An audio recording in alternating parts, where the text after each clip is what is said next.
Hi students, this is Devamani, lecturer, Sasyarity College for Women, Eluru. I am going to teach the subject Business Law, second BCom for Vocational and General, fourth semester. And this is the syllabus for the Business Law. First unit, Contract, meaning and definition of contract, essential elements of valid contract, valid, void, and voidable contracts, and the Indian Contract Act 1872. So let us go for the first unit, contract. So first introduction, definition of the law. According to the Oxford English Dictionary, the word law means rules made by authority for the proper regulation of a community or society or for correct conduct in life. Oxford English Dictionary prakaram, law means it is a set of rules made by the authority. So here authority means here central government or the state government. So law means a set of rules designed or formed by the authority. Here the authority is the central government or the state government. So rules అనేది ఎందుకు frame చేశారు ఇక్కడ for the purpose of maintain peace and order in the society. సొసైటీలో శాంతి భద్రతలు నిలపడానికి, అలాగే ప్రతి ఒక్క మానవుడు ప్రశాంతంగా జీవనం సాగించడానికి ఈ యొక్క రూల్స్ని ఫ్రేమ్ చేయడం జరిగింది. So it is a law means a set of rules made by the authority for proper conduct in the life and maintain peace and order in the society.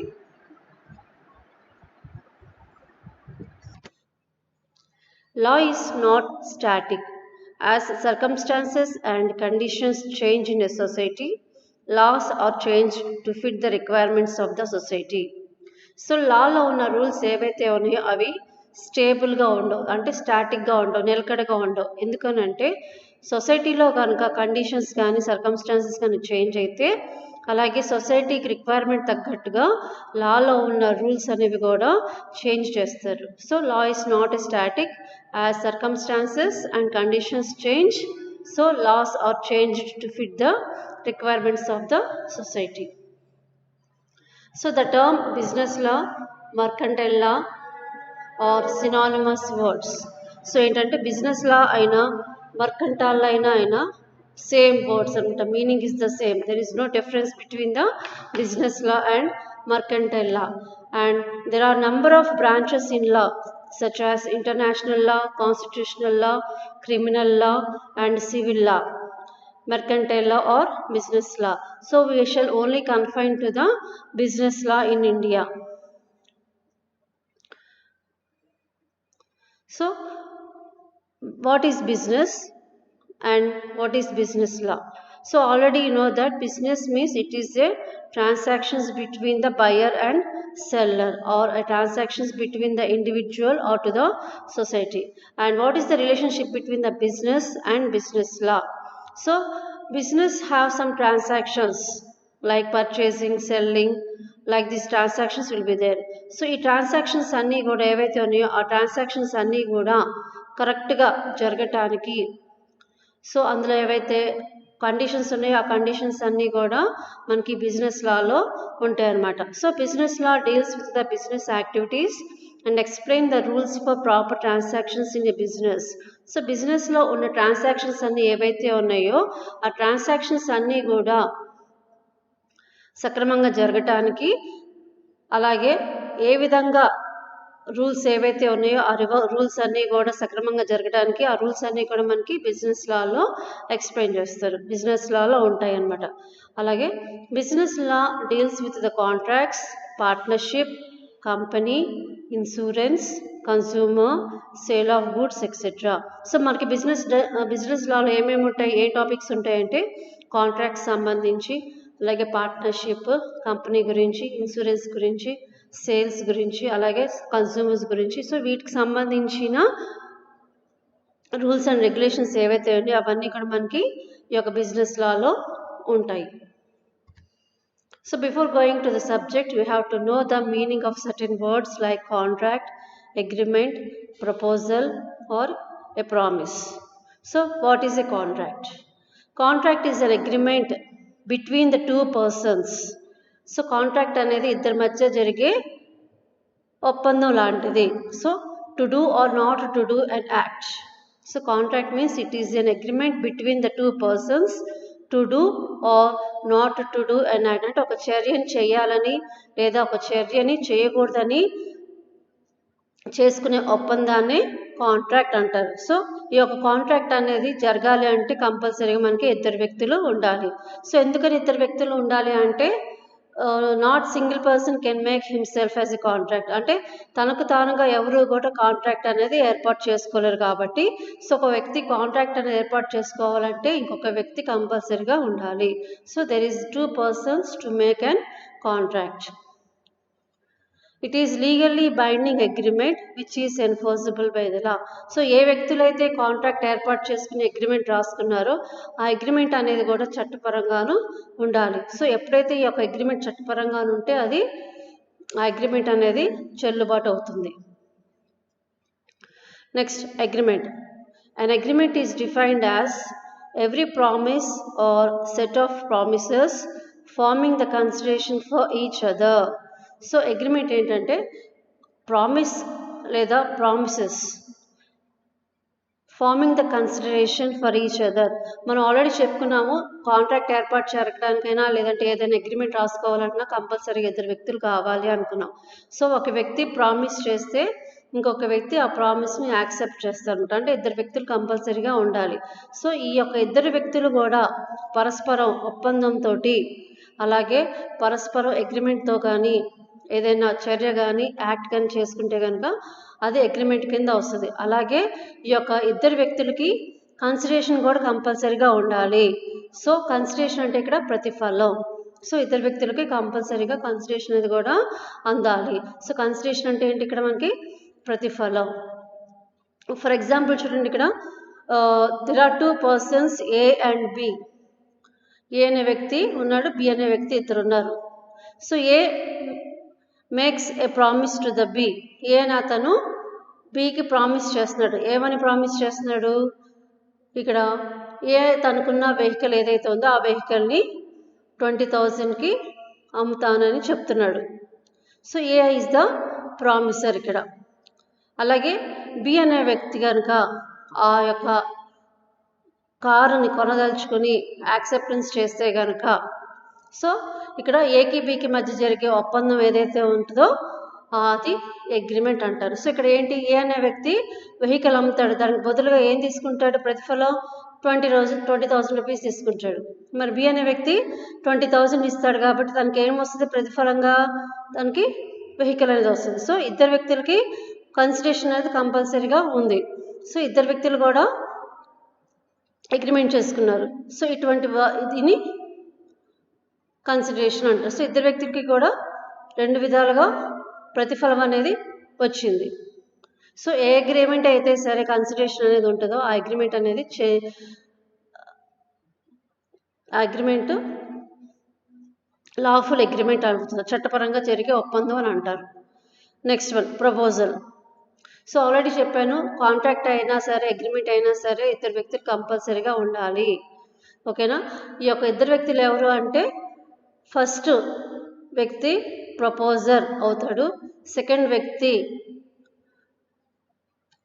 Promisee అవుతాడు. అంటే ఫస్ట్ వ్యక్తి promissory అయితే second వ్యక్తి promisee అవుతాడు. So ఇక్కడ ఏంటి, ఏ అనే వ్యక్తి ఎవరైతే ఉన్నారో ఆ వ్యక్తి ప్రపోజల్ చేస్తాడు, తను ఒక ఆఫర్ని చెప్తున్నాడు. సో ఇక్కడ proposal means it is an offer made by one person to the other person.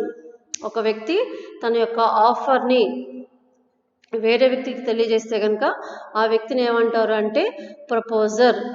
ఆ వ్యక్తి చేసే ఆఫర్ని ఏమంటారు అంటే proposal. Next one promise. A proposal or offer, if it is accepted by the other party, becomes the promise. When both parties exchange the promise, it becomes agreement. Okay, ఒక వ్యక్తి తన ఒక proposal కానీ ఆఫర్ కానీ mention చేస్తే కనుక second person కూడా ఆఫర్కి acceptance చేస్తే కనుక సో ఇక్కడ అగ్రిమెంట్ అనేది జరుగుద్ది. సో ప్రామిస్కి ప్రపోజల్కి డిఫరెన్స్ ఏంటి అంటే ప్రపోజల్ కానీ ప్రపోజర్ కానీ ఆఫర్ ఇచ్చే వాళ్ళని అంటారు ఫస్ట్ పర్సన్. సెకండ్ ఏంటి ప్రామిస్. సో ఎవరైతే ప్రపోజర్ కానీ ఆఫర్ చేశారో ఆఫర్కి సెకండ్ పర్సన్ కనుక యాక్సెప్టెన్స్ ఇస్తే కనుక సో అక్కడ ప్రామిస్ అనేది జరుగుద్ది. సో ఇక్కడ అగ్రిమెంట్ అనేది కూడా జరుగుద్ది అనమాట. Next essentials of the contract. Contract ఆవశ్యకాలు అంటారు. సో కాంట్రాక్ట్ అనేది ఏర్పాటు జరగడానికి కావాల్సిన ఆవశ్యకాలు ఏంటి, ఎసెన్షియల్స్ ఏంటో చూద్దాము. There are 8 essentials in the contract. So first one, two parties. Two parties are necessary to make a contract. The person who make the agreement is called the promisee. The person who proposed the agreement is called the promissory. So contract అనేది జరగాలి, ఏర్పాటు చేసుకోవాలంటే కంపల్సరీగా ఇద్దరు వ్యక్తులు కావాలని చెప్పుకున్నాం. So ఇద్దరు వ్యక్తులు ఎవరు అంటే ఫస్ట్ పర్సన్ ప్రామిసర్ అంటారు, సెకండ్ పర్సన్ని ప్రామిసీ అంటారు. ఇక్కడ ఎవరు ప్రామిసర్ ఎవరు ప్రామిసీ అనేది ఎక్స్ప్లెయిన్ చేస్తాను. ఎవరైతే ప్రపోజల్ కానీ ఆఫర్ కానీ చెప్తారో వాళ్ళని ప్రామిసర్ అంటారు. అలాగే ఎవరైతే ఆ ప్రపోజల్ని యాక్సెప్ట్ చేస్తారో వాళ్ళని ప్రామిసీ అంటారు.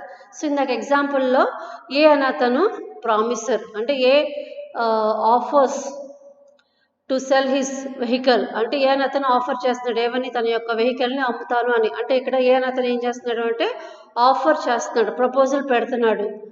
అలాగే బి అనే వ్యక్తి ఏ యొక్క ప్రపోజల్ని యాక్సెప్ట్ చేస్తే కనుక తను ఆ వ్యక్తిని ఏమంటారు అంటే ప్రామిసీ అంటారు. సో కాంట్రాక్ట్ ఏర్పాటు జరగాలంటే కంపల్సరీగా మనకి 2 parties ఉండాలి. సెకండ్ వన్ లీగల్ ఆబ్లిగేషన్, న్యాయాత్మక సంబంధం. The agreement enforceable by law in every legal contract.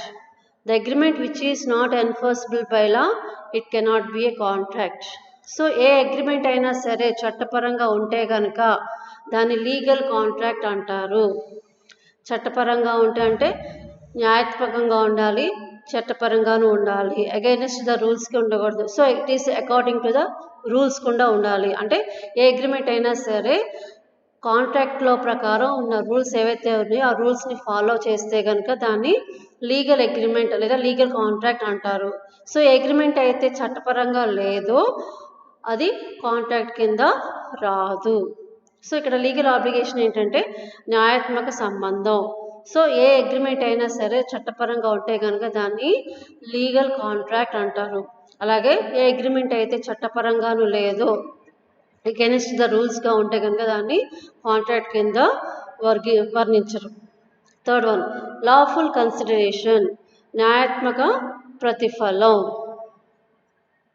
So ప్రతిఫలం కన్సిడరేషన్ ఇక్కడ a contract enforceable by law must also supported by the consideration. So A contract అయినా సరే చట్టపరంగా ఉండి అలాగే ప్రతిఫలం కనుక పొందితే కనుక దాన్ని లాఫుల్ కన్సిడరేషన్ అంటారు. So consideration means something in written by both persons.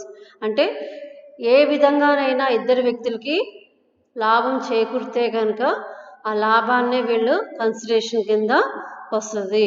So there is no consideration the contract is valid. ఏ వ్యక్తికైనా సరే ప్రతిఫలం లేదా కన్సిడరేషన్ కనుక అందలేదో అది కాంట్రాక్ట్ కింద రాదు. It is a valid contract. It is not a valid contract, contract కింద రాదు, అది వాయిడ్ కాంట్రాక్ట్ కింద వస్తుంది. అంటే ఆ కాంట్రాక్ట్ అనేది చెల్లదు. ఒకసారి రిపీట్ చేస్తాను. కన్సిడరేషన్ మీన్స్ ప్రతిఫలం. అలాగే కన్సిడరేషన్ అనేది ఇద్దరు వ్యక్తులకి కంపల్సరీగా అందాలి. సో కన్సిడరేషన్ అనేది something in return for both the parties. అంటే ఇద్దరు వ్యక్తులకి కూడా ఆ ప్రతిఫలం అనేది అందాలి. సో ఆ ప్రతిఫలం ఎవరికైతే అందలేదో సో ఆ కాంట్రాక్ట్ అనేది చెల్లుబాటు అవ్వదు. ఫర్ ఎగ్జాంపుల్ చూడండి, ఇందాక ఎగ్జాంపుల్లో ఏ అనే వ్యక్తి తన వెహికల్ అమ్మాడు. సో అమ్మినందుకు తనకి ఏమైనా ప్రతిఫలం వచ్చిందా? వచ్చింది. ఏమొచ్చింది? 20,000 రూపీస్ అమౌంట్ వచ్చింది. సో ఆ 20,000 రూపీస్ అమౌంట్ అనేది ఏంటిది? వాళ్ళకి కన్సిడరేషన్ కింద వస్తుంది. అలాగే బి అనే వ్యక్తి ఏంటి, ఆ వెహికల్ను ఫస్ట్ ఆఫ్ ఆల్ అమౌంట్ ఇచ్చాడు. సో అమౌంట్ ఇచ్చినందుకు తనకి ఏమొచ్చింది, వెహికల్ అనేది వచ్చింది. సో ఇక్కడ బి అనే వ్యక్తికి కన్సిడరేషన్ ఏమొస్తుంది ఇక్కడ, వెహికల్ అనమాట. సో పరస్పరం ఇద్దరు వ్యక్తులకి ప్రతిఫలం అందితే కనుక అది న్యాయాత్మక ప్రతిఫలం, లాఫుల్ కన్సిడరేషన్ అంటారు. నెక్స్ట్ ఇంపార్టెంట్ పాయింట్స్ ఫర్ కన్సిడరేషన్లో మనకి ఇంపార్టెంట్ పాయింట్స్ ఉన్నాయి, ఒకసారి చూద్దాము. కన్సిడరేషన్ మీన్స్ క్విడ్ ప్రోక్యూ, అంటే క్విడ్ ప్రోక్యూ మీన్స్ ఏంటంటే సంథింగ్ ఇన్ రిటర్న్, బదులుగా లాభం పొందినప్పుడు. Second one, consideration can be anything, money, goods, services and even a promise. Consideration అనేది కేవలం మనీ మటుకే కాదు, మనీ అవ్వచ్చు, వస్తువు అవ్వచ్చు, సేవ అవ్వచ్చు, సర్వీసెస్ అవ్వచ్చు, లేదా ప్రామిస్ కూడా అవ్వచ్చు అనమాట. కన్సిడరేషన్ అనేది ఏ విధంగానైనా అవ్వచ్చు. Consideration may be given in past, present or future. So ఈ యొక్క కన్సిడరేషన్ అనేది, ప్రతిఫలం అనేది భూత, భవిష్యత్తు, వర్తమాన కాలంలో కూడా ఇవ్వవచ్చు. అంటే కన్సిడరేషన్ అనేది పాస్ట్ డేస్లో ఇవ్వచ్చు, ప్రజెంట్ డేస్లో ఇవ్వచ్చు, లేదా ఫ్యూచర్లో కూడా కన్సిడరేషన్ అనేది ఇవ్వవచ్చు. Fourth one, an agreement without consideration is a void agreement. So A agreement అయినా సరే అక్కడ కన్సిడరేషన్ అనేది లేకపోతే ఆ అగ్రిమెంట్ అనేది చెల్లదు.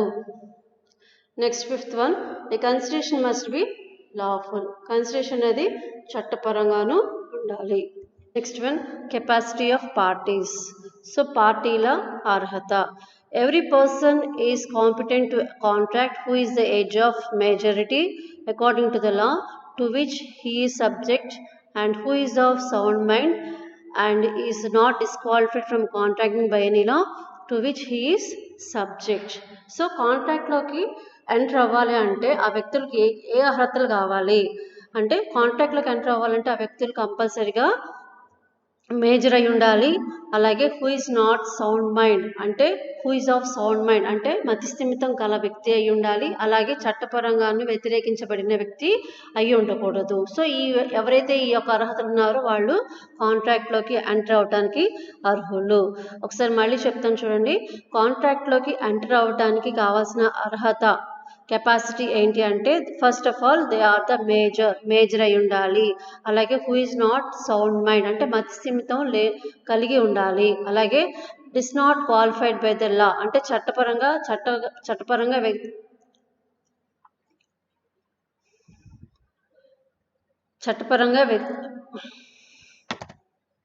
న్యాయశాస్త్రంచే అనర్హుడిగా ప్రకటించబడని వాళ్ళు పార్టీకి అర్హతలు ఉన్నవాళ్ళు అనమాట.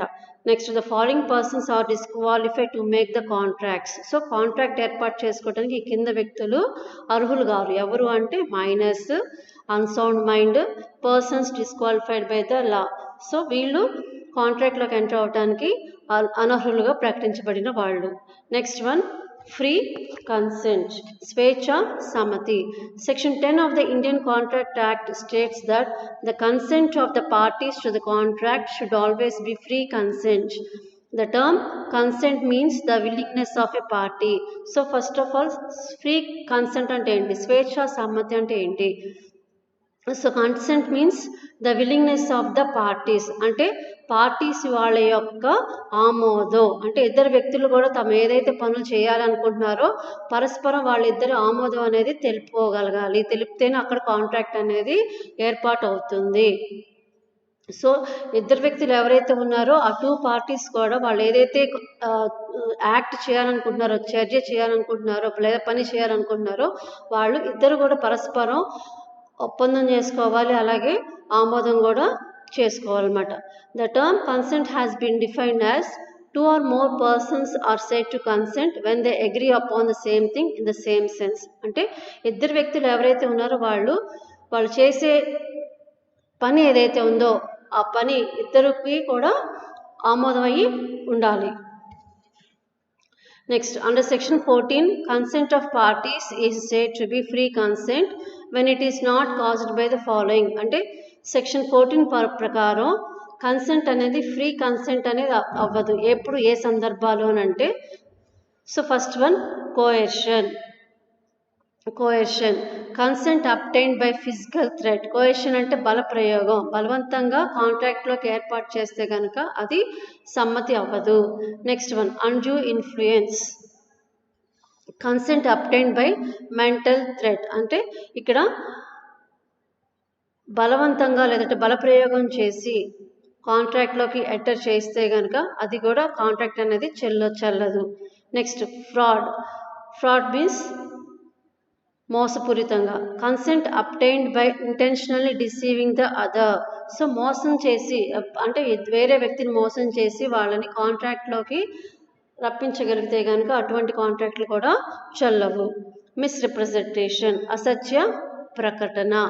Consent obtained by unintentionally deceiving the other అంటే వేరే వ్యక్తిని ఏ విధంగానైనా సరే మోసం చేయాలని లేదంటే వాళ్ళని డిఫీట్ చేయాలనే ఉద్దేశంతో తప్పుగా కనుక చేస్తే కనుక అంటే అసత్య ప్రకటన చేస్తే కనుక అప్పుడు కూడా ఆ కాంట్రాక్ట్ అనేది చెల్లదు. Next last one mistake. So by mistake అయినా సరే ఏదైనా తప్పు జరిగినా సో అక్కడ ఆ కాంట్రాక్ట్ అనేది జరగదు. సో ఈ యొక్క సందర్భాలలో ఏదైతే ఇన్సిడెంట్ చేస్తే కనుక అంటే కాంట్రాక్ట్ పరంగా ఈ యొక్క సందర్భాలలో వేరే వ్యక్తిని నష్టపరిచినా లేదంటే మోసం చేసినా సో అటువంటి కాంట్రాక్ట్ అనేది చెల్లుబాటు కాదు. Next one sixth one lawful object. చెల్లని ఒప్పంద. లాఫుల్ ఆబ్జెక్ట్ మీన్స్ న్యాయాత్మక ఉద్దేశం. So object means here reason అంటే వాళ్ళు ఏ విధంగా ఏ పర్పస్ కోసం కాంట్రాక్ట్లోకి ఎంటర్ అవుతున్నావో ఆ పర్పస్ గురించి ఎక్స్ప్లెయిన్ చేసేదే ఆబ్జెక్ట్. సో ఇక్కడ ఆబ్జెక్ట్ అనేది ఎలా ఉండాలి అంటే లాఫుల్ ఆబ్జెక్ట్ అంటే న్యాయాత్మక ఉద్దేశమై ఉండాలి. ఫర్ ఎగ్జాంపుల్ కాంట్రాక్ట్ అనేది ఏర్పాటు చేసుకునేటప్పుడు ఇద్దరు వ్యక్తులు కూడా న్యాయాత్మక ఉద్దేశం కలిగి ఉండాలి. అంటే వాళ్ళ యొక్క సెన్స్ అనేది లీగల్గా ఉండాలన్నమాట. Whenever two persons enter into a contract, there is a basic purpose of forming such a contract which is called as the object of the contract. వాళ్ళు ఏ ఉద్దేశంతో కాంట్రాక్ట్ అనేది ఏర్పాటు చేసుకుంటున్నారో ఆ ఆబ్జెక్ట్ అనేది లేదంటే ఆ ఉద్దేశం అనేది ఎలా ఉండాలి అంటే చట్టపరంగానూ ఉండాలి, న్యాయాత్మకంగా ఉండాలి. Seventh one not declare to be void. చెల్లని ఒప్పందాలు. The Indian Contract Act 1872 has specifically declared some of the agreement to be void agreement under section 23 to section 30 of the act, namely అంటే ఇండియన్ కాంట్రాక్ట్ యాక్ట్ ప్రకారం కొన్ని agreement అనేది void agreement కింద declare చేసినాయి. అవి section 23 నుంచి section 30 వరకు ఉంటాయి. అవి ఏంటంటే unlawful agreement, agreement without consideration, agreement in restraint of trade, agreement in restraint of legal proceedings. So ఈ విధంగా ఏవైతే ఉన్నాయో ఇవన్నీ కూడా వాయిడ్ అగ్రిమెంట్ కింద డిక్లేర్ చేశారు. అంటే అన్లాఫుల్ అగ్రిమెంట్ అంటే చట్టపరంగా లేని ఒప్పందాలు. Second one agreement without consideration అంటే ప్రతిఫలం లేని ఒప్పందాలు. Agreement in restrain of trade. Agreement in restrain of trade means వర్తక కార్యక్రమం ఏదైతే ఉందో వర్తకం జరిగేటప్పుడు దాన్ని నియంత్రిస్తే కనుక దాన్ని ఆపేస్తే కనుక అటువంటి సందర్భాల్లో కూడా కాంట్రాక్ట్ వాయిడ్ అగ్రిమెంట్ కింద వస్తుంది. అలాగే agreement it restrain of legal proceedings. So చట్టపరంగా అగ్రిమెంట్ అనేది లేనప్పుడు, ఫర్ ఎగ్జాంపుల్ అగ్రిమెంట్ మీద స్టాంప్ లేనప్పుడు, సిగ్నేచర్ లేనప్పుడు, డేట్ లేనప్పుడు ఇట్లా కొన్ని మిస్టేక్స్ ఉంటే కనుక సో అప్పుడు కూడా అవి వాయిడ్ అగ్రిమెంట్ కింద డిక్లేర్ చేస్తారు. Last one eighth one legal formalities. చట్టపరమైన లాంఛనాలు. The prescribed legal formalities of writing, registration, proper stamp, etc. if necessary for the agreement to make it enforceable by law. The most common formality requirements includes అంటే legal formalities ఏంటంటే agreement చేసుకునేటప్పుడు చట్టపరంగా ఏవైతే ఉన్నాయో చట్టపరంగా చేయాల్సిన లాంఛనాలు ఏవైతే ఉన్నాయో ఆ లాంఛనాలన్నీ కూడా ఉండాలి, కంపల్సరీగా ఉండాలి. ఫర్ ఎగ్జాంపుల్ రిజిస్ట్రేషన్ కానీ, స్టాంప్ కానీ, లేదంటే డేట్ కానీ, సిగ్నేచర్స్ కానీ ఇవన్నీ కూడా లీగల్ ఫార్మాలిటీస్ కింద వస్తాయి. సో ఇవన్నీ కూడా లేకపోతే కనుక అది అగ్రిమెంట్ అనేది చెల్లుబాటు కాదు. So the most important commonly formality requirement includes అంటే జనరల్గా ఏ రిక్వైర్మెంట్ కావాలి అంటే requirement of having an agreement in prescribed form. అంటే అగ్రిమెంట్ అనేది ఎలా ఉండాలి, it should be in a proper manner, సరైన పద్ధతిలో అగ్రిమెంట్ని రాసుకోవాలి. Second one, requirement of having an agreement in writing. So agreement అనేది రాతపూర్వకంగాను ఉండాలి. And agreement of requirement of having an attested. So attestation means ఇక్కడ you have to make an agreement with the gazetted officer signature. అంటే gazetted officer signature attestation చేయించాలి ఆ agreement మీద. Fourth one, requirement of having an agreement registered. So ఏదైతే agreement రాసుకున్నారో అది కంపల్సరీగా registration చేయించాలి. And last one, stamp duty. So ఏదైతే agreement రాసుకుంటున్నారో ఆ అగ్రిమెంట్ మీద రిజిస్ట్రేషన్తో పాటు స్టాంప్ కూడా చేయాలి. సో ఇవి లీగల్ ఫార్మాలిటీస్. ఇవన్నీ ఫార్మాలిటీ ఉంటేనే ఆ అగ్రిమెంట్ అనేది లీగల్గా ప్రొసీడ్ అవడానికి అవకాశం ఉంటుంది. సో ఏవైనా ఈ రిక్వైర్మెంట్స్ లేకపోతే కనుక ఆ అగ్రిమెంట్ అనేది లీగల్గా ప్రొసీడ్